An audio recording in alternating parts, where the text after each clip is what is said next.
Assalamualaikum warahmatullahi wabarakatuh. Kita bertemu kembali untuk perkuliahan metode penelitian, masih dengan pembahasan tentang populasi dan sampel. Kali ini kita akan membahas materi tentang teknik penarikan sampel. Pada pertemuan yang lalu kita sudah membahas tentang definisi populasi, definisi sampel, dan ukuran atau cara menentukan jumlah sampel. Nah, pada kesempatan ini kita akan membahas tentang teknik penarikan sampel atau cara untuk menarik sampel. Teknik penarikan sampel dapat dikelompokkan menjadi dua, yaitu probability sampling dan non-probability sampling. Teknik probability sampling meliputi 4 cara, yaitu simple random sampling, systematic sampling, stratified random sampling, dan cluster sampling. Sedangkan non-probability sampling ini dapat berupa purposive sampling yang meliputi judgment sampling dan quota sampling. Yang kedua adalah convenience sampling, dan yang ketiga adalah snowball sampling. Apa yang membedakan antara probability sampling dengan non-probability sampling? Ya. Nah, pada dasarnya probability sampling ini berlaku untuk populasi finite. Artinya, jumlah anggota dalam populasi diketahui. Ya. Jadi anggota populasi kita tahu dengan pasti berapa jumlahnya. Nah, kemudian setiap anggota, kemungkinan yang kedua bisa kita gunakan probability sampling itu apabila setiap anggota populasi memiliki kesempatan atau peluang yang sama untuk terpilih menjadi sampel, ya. Nah, sedangkan non-probability sampling ini maksudnya cara penarikan sampel non-probability ini bisa dilakukan untuk populasi yang sifatnya infinite.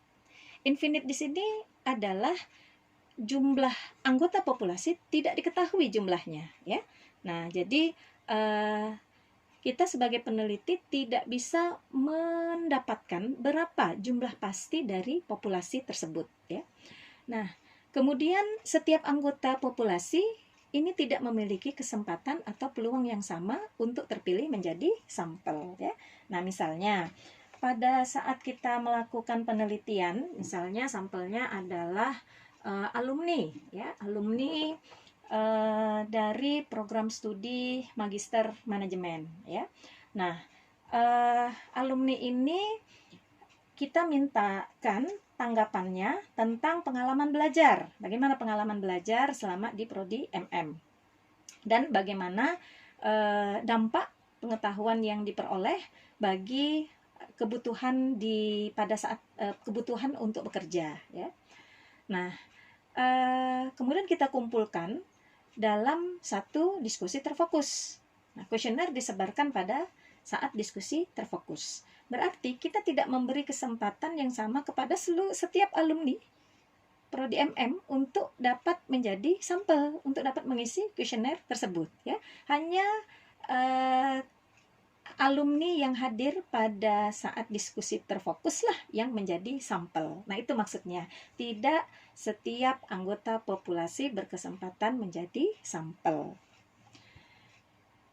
Kita lanjutkan untuk pembahasan, kita mulai pada non-probability sampling terlebih dahulu, ya.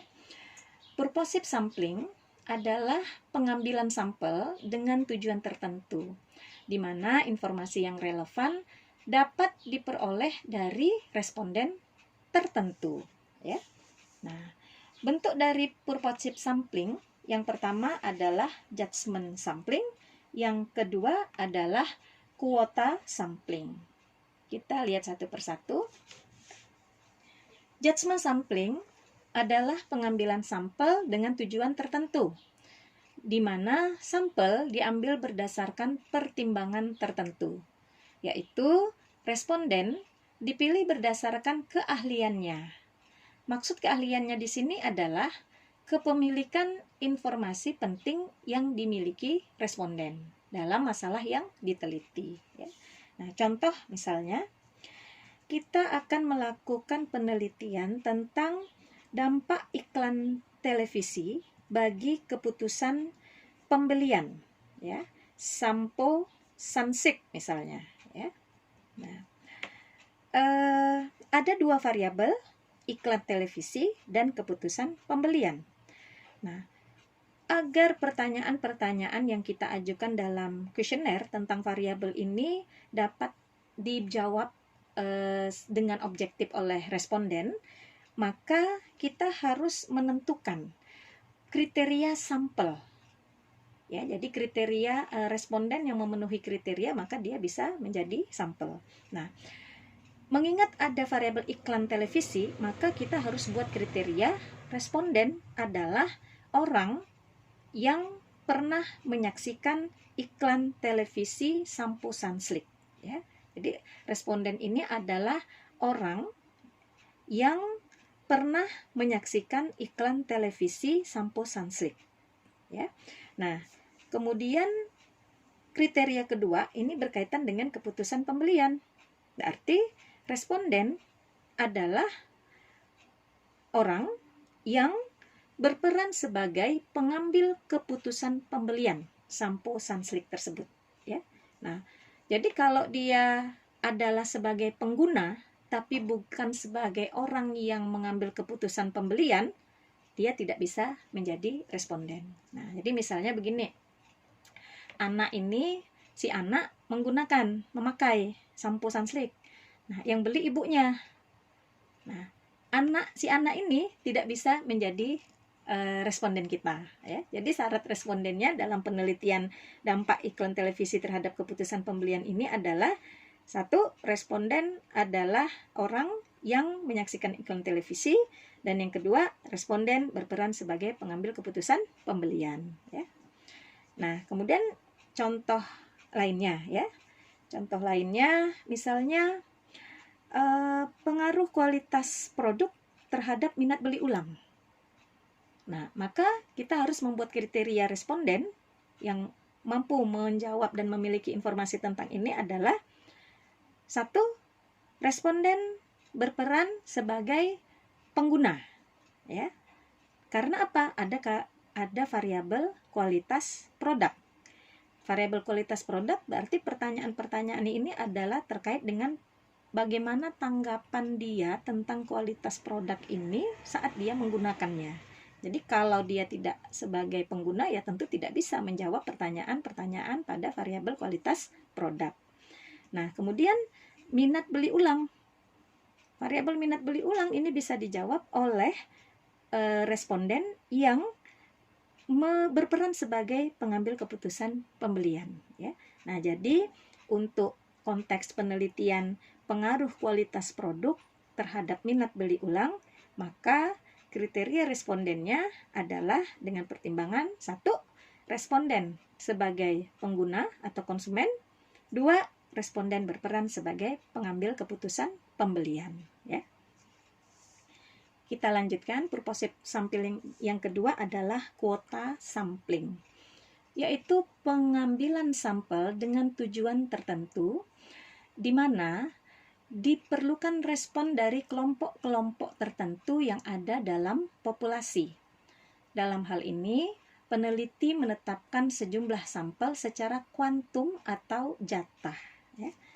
Contohnya, ya, misalnya kita akan melakukan penelitian dengan sampel pengguna aplikasi Tix ID, pembelian tiket bioskop secara online. Kita melihat perilakunya pada dua kelompok sampel, yaitu pembeli Tix ID yang berada di kota metropolitan. Anggaplah kita ambil contoh sampelnya Jakarta. Kemudian pembeli tiket bioskop melalui aplikasi Tix ID yang berada di kota non metropolitan, misalnya di kota Pontianak, ya. Nah, jadi ada dua kelompok sampel yang akan kita teliti. Kelompok sampel pertama adalah pengguna aplikasi Tix ID untuk pembelian tiket bioskop secara online di kota Jakarta. Lalu yang kedua, kelompok sampel kedua adalah pengguna aplikasi Tix ID pembelian tiket bioskop secara online yang ada di kota Pontianak, ya. Nah, ini bisa kita gunakan secara kuota sampling untuk menentukan sampelnya. Dasarnya apa? Kita ketahui bahwa jumlah penduduk di kota Jakarta itu jauh lebih besar dibandingkan dengan kota Pontianak. Sehingga jumlah sampel untuk kota Jakarta kita buat lebih besar dibandingkan yang ada di kota Pontianak, ya.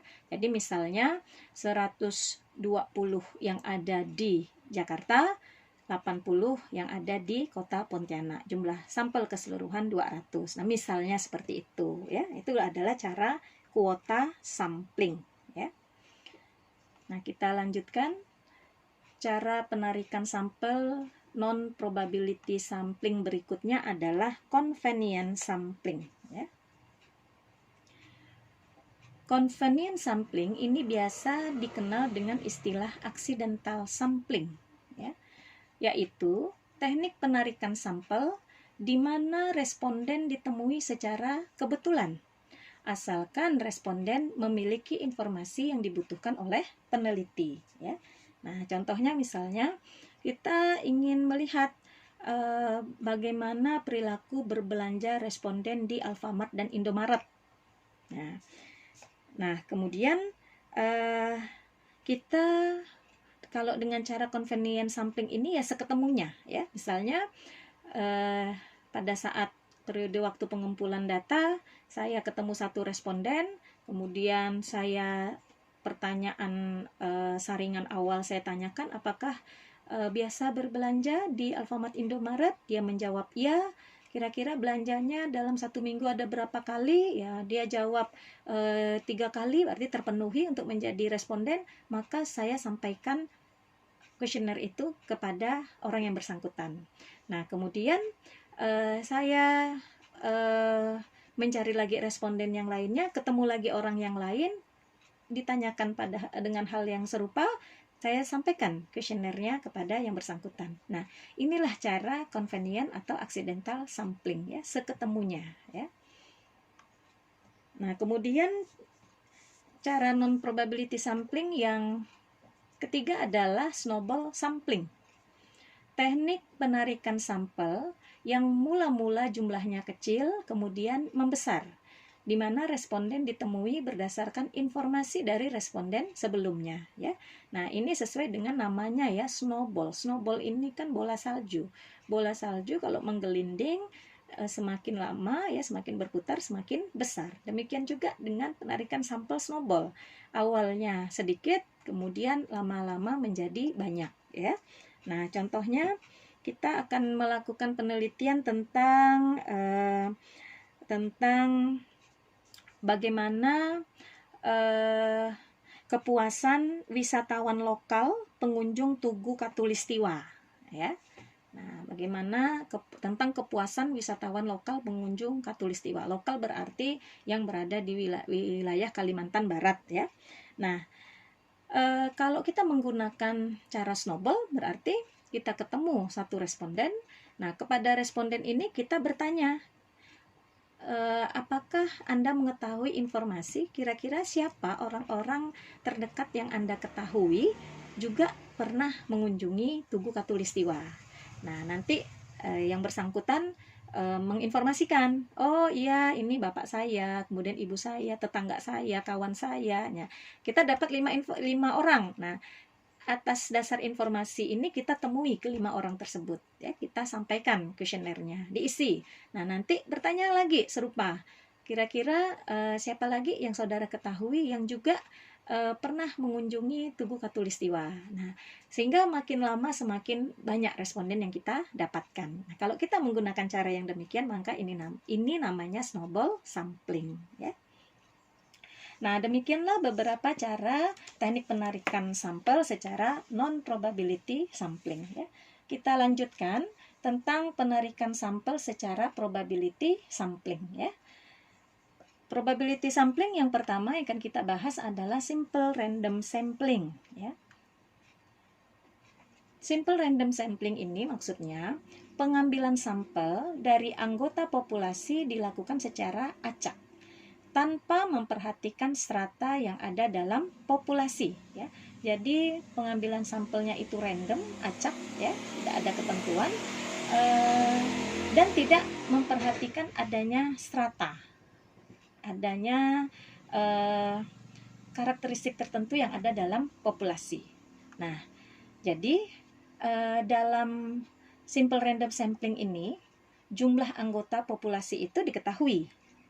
Kemudian anggota populasinya ini adalah sama atau serupa, ya, dianggap tidak berbeda, ya.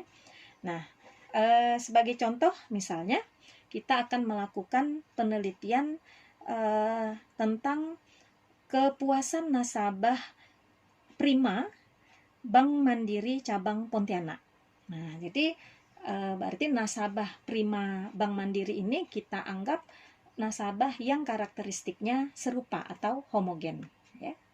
Jadi pengambilan sampel acak sederhana dapat dilakukan dengan cara undian, memilih bilangan dari daftar bilangan secara acak dan sebagainya, ya. Jadi bisa saja kita cabut undi dari nasabah Prima, nasabah prioritas dari Bank Mandiri tadi, ya. Nah, kita undi siapa yang kemudian menjadi sampel sesuai dengan jumlah sampel total yang dibutuhkan. Nah, kita lanjutkan penarikan sampel yang kedua secara probability sampling, yaitu systematic random sampling. Dalam systematic sampling, pengambilan sampel dari anggota populasi yang ditentukan berdasarkan urutan, di mana sebelumnya setiap anggota populasi telah diberi nomor urut, ya. Nah, jadi bisa jadi kita buat dalam satu tabel, kemudian diurut. Nomor 1 siapa namanya, nomor 2, dan seterusnya, ya. Nah, dalam hal ini systematic sampling, ya, kalau kita bisa buat satu simpulan, ini dapat kita terapkan pada jumlah anggota populasi yang diketahui, ya. Anggota populasi diketahui jumlahnya. Kemudian anggota populasi dianggap homogen atau serupa, ya. Jadi serupa dengan simple random sampling di atas, ya. Kita menganggap setiap anggota dalam populasi ini memiliki karakteristik yang sama, ya. Nah, kemudian ada kerangka sampel yang mencantumkan nomor urut setiap anggota populasi, ya. Nah, jadi misalnya kita akan meneliti tentang bagaimana pengaruh kualitas pelayanan program studi MM Untan terhadap kepuasan mahasiswa MM Untan, ya. Nah, berarti seluruh mahasiswa MM Untan itu kita buat dalam daftar dengan nomor urut mulai dari 1 dan seterusnya, sejumlah mahasiswa MM pada periode waktu pengumpulan data. Nah, nanti kita akan lakukan pengambilan sampel berdasarkan urutan. Jadi misalnya kita ambil angka ganjil, kemudian dari ganjil ditentukan selisihnya 2, berarti 1, kemudian 3 kita lewat, 5, berarti 1, 5, 9, nah itu adalah sampel kita. Jadi urutannya itu kita yang menentukan sebagai peneliti. Kita sebagai peneliti yang menentukan maksudnya, ya. Nah, yang berikutnya, penarikan sampel secara probability sampling menggunakan stratified random sampling, ya. Pengambilan sampel dari anggota populasi dilakukan secara acak dengan memperhatikan strata yang ada dalam populasi, ya. Nah, jadi berbeda dengan simple random sampling dan systematic sampling. Anggota populasi itu cenderung homogen, ya, tidak berserata, tidak berbeda. Nah, stratified sampling di sini anggota populasi memiliki karakteristik yang tidak serupa, ya. Itu yang membedakannya. Nah, misalnya satu perusahaan punya karyawan yang latar belakangnya kan berbeda-beda, baik dari sisi pendidikan, status perkawinannya, masa kerjanya itu bervariasi, ya. Nah, kalau pola sampelnya seperti ini, maka pola populasinya seperti ini, maka kita bisa gunakan stratified random sampling. Tapi tidak bisa menggunakan simple random sampling dan systematic sampling, ya. Nah, jadi kita buat satu simpulan, untuk stratified random sampling bisa digunakan apabila jumlah anggota populasinya diketahui, kemudian ada kerangka sampelnya, ya berarti ya karena diketahui jumlahnya berarti kita bisa punya kerangka sampel, ya. Lalu populasinya berserata, ya, populasi berserata, di mana karakteristik anggota populasi dalam satu kelompok strata serupa, ya. Nah, berarti populasi ini bisa terkelompok-kelompok. Nah, sub-sub kelompok ini dalam satu subkelompok memiliki karakteristik yang serupa, ya. Contoh misalnya, kita ingin meneliti tentang kepuasan kerja karyawan, ya, dilihat dari kompensasinya. Jadi bagaimana pendapat karyawan tentang kompensasi, ya, yang diberikan selama ini, dan kemudian kita lihat dampaknya terhadap kinerjanya, ya. Nah, untuk kebutuhan penelitian yang demikian, ya, kita bisa melihat karyawan itu berdasarkan masa kerjanya. Jadi misalnya kita bedakan menjadi 3 subkelompok. Karyawan dengan masa kerja lebih dari 5 tahun, karyawan dengan masa kerja 5 hingga 10 tahun, dan karyawan dengan masa kerja kurang dari 10 tahun. Nah, dalam satu kelompok ini memiliki karakteristik yang cenderung sama, ya. Dalam satu kelompok cenderung memiliki karakteristik yang sama. Misal, karyawan dengan masa kerja kurang dari 5 tahun, ya.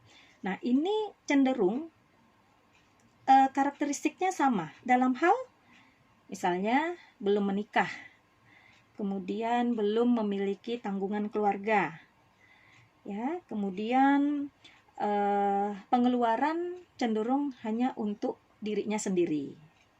Nah, jadi karyawan yang berada di kelompok masa kerja kurang dari 5 tahun ya cenderung seperti ini karakteristiknya, ya.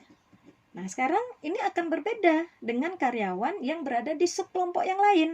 Karyawan yang masa kerjanya 5 hingga 10 tahun, nah ini punya karakteristik yang berbeda dengan karyawan yang masa kerjanya kurang dari 5 tahun. Misalnya dalam hal dia baru menikah, kemudian baru belajar hidup istilahnya, ya, kebutuhan terhadap rumah, kemudian kebutuhan terhadap anak yang masih kecil, pengeluarannya untuk susu, untuk pampers, ya.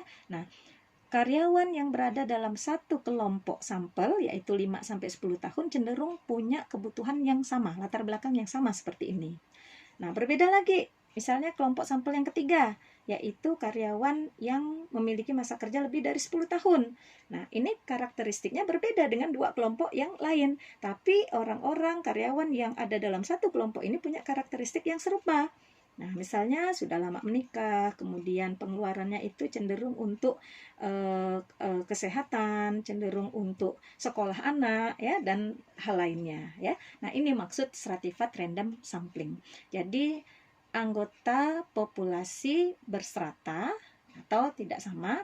Nah, dalam berserata artinya anggota populasi itu tidak serupa, heterogen. Dalam satu kelompok sampel memiliki karakteristik yang sama, ya. Nah, berikutnya adalah cluster sampling, ya. Nah, cluster sampling ini adalah pengambilan sampel di mana yang dipilih secara random bukan individual, ya. Nah, namun kelompok-kelompok karena objek yang akan diteliti adalah merupakan sumber data yang luas, ya. Nah, jadi di sini untuk cluster sampling dia masuk ke probability sampling, ya. Pemilihannya secara random, kemudian kelompok-kelompok ini merupakan sumber data atau anggota populasi pada cluster sampling ini biasanya sangat luas, ya. Nah, misalnya penduduk dari suatu negara, provinsi, atau kabupaten, ya. Nah, untuk cluster sampling ini beberapa hal yang perlu diingat. Yang pertama, jumlah anggota populasi diketahui. Kemudian ada kerangka sampelnya. Jadi kita bisa jelas melihat berapa jumlah anggota populasinya dan bagaimana data dari setiap anggota populasi, ya. Nah, kemudian yang membedakannya dari stratified sampling adalah yang nomor 3 ini. Populasinya berserata, di mana karakteristik anggota populasi dalam satu kelompok strata berbeda, ya. Nah, kalau di stratified sampling, populasi berserata dan dalam satu kelompok sampel, anggota populasinya itu memiliki karakteristik yang relatif sama. Nah, untuk cluster sampling, populasinya sama-sama berserata, tapi karakteristik anggota populasi untuk satu kelompok sampel adalah berbeda. Nah, contoh misalnya, ya, contoh. Kita akan meneliti dengan sampel adalah, respondennya adalah konsumen pengguna kartu prabayar Telkomsel di Kota Pontianak, ya. Nah, di Kota Pontianak ini kemudian kita bagi menjadi 6 wilayah, ya. Pontianak Kota, Barat, Timur, Selatan, Tenggara, Utara, ya. Nah, dalam satu kelompok sampel, berarti per wilayah kita membaginya, sampel yang berada di Kota Pontianak itu memiliki karakteristik yang berbeda dalam hal usianya, jenis kelamin, pekerjaan, status perkawinan, tingkat pendapatan. Nah, misalnya demikian, ya. Nah, demikian juga kelompok sampel yang lain dalam satu kelompok sampel, ya, orang pengguna kartu prabayar Telkomsel yang ada di Pontianak Tenggara misalnya, itu juga memiliki usia, jenis kelamin, pekerjaan, status perkawinan, dan tingkat pendapatan yang berbeda dalam satu kelompok sampel, ya.